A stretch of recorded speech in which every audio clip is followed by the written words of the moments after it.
আসসালামু আলাইকুম রহমতুল্লাহি ওয়া বারাকাতুহু। আশা করছি আপনারা সবাই ভালো আছেন, আমিও ভালো আছি। এখন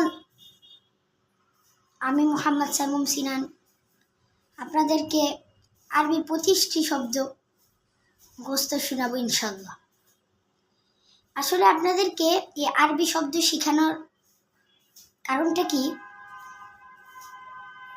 আমরা এখন সৌদি আরবে যাচ্ছি, বিভিন্ন আরব দেশে যাচ্ছি।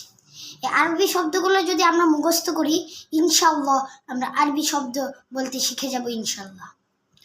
তাহলে আমি আস্তে ধীরে আপনারা যেন মুখস্থ করতে পারেন, তার জন্য আপনাদের সামনে 25টি শব্দ মুখস্থ শোনাবো ইনশাআল্লাহ।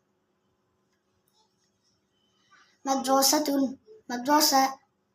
মুআল্লিমুন, উস্তাদুন, শিক্ষক। তালিবুন, তিলমিজুন, ছাত্র। কিতাবুন, বই। কলামুন, কলম। কুররাসাতুন, খাতা। ওয়ারাকাতুন, কাগজ। কলামুন, রুসুসিন, পেন্সিল। মিসতরাতুন, রুলার বা স্কেল। মিমহাতুন, রাবার। বাররায়াতুন, কাটার। মিরওয়াহাতুন, পাখা। মিসবাহুন, বাতি। শাগিলিল মিরওয়াহাতুন, পাখা ছাড়ো। আতফিল মিরওয়াহাতুন, পাখা বন্ধ করো। আউকিদিল মিসবাহা, বাতি জ্বালাও। আতফিল মিসবাহা, বাতি বন্ধ করো। ইফতাহিল বাবা, দরজা খোলো। আগলাকিল বাবা, দরজা বন্ধ করো।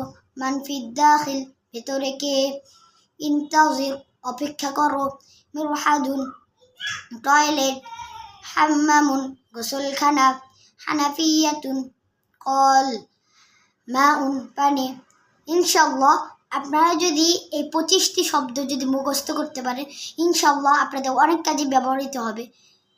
ইনশাআল্লাহ আপনারা ভিডিওটি দেখবেন, লাইক করবেন, সাবস্ক্রাইব করবেন এবং কি আমার জন্য দোয়া করবেন যেন আমি বড় হাফেজ, আলিম হয়ে পুরো বিশ্বজুড়ে হাফেজ হয়ে বিভিন্ন ইহুদি লোকদেরকে ইসলামের পথে আনতে পারি। তার তৌফিক দান করুক, আমিন।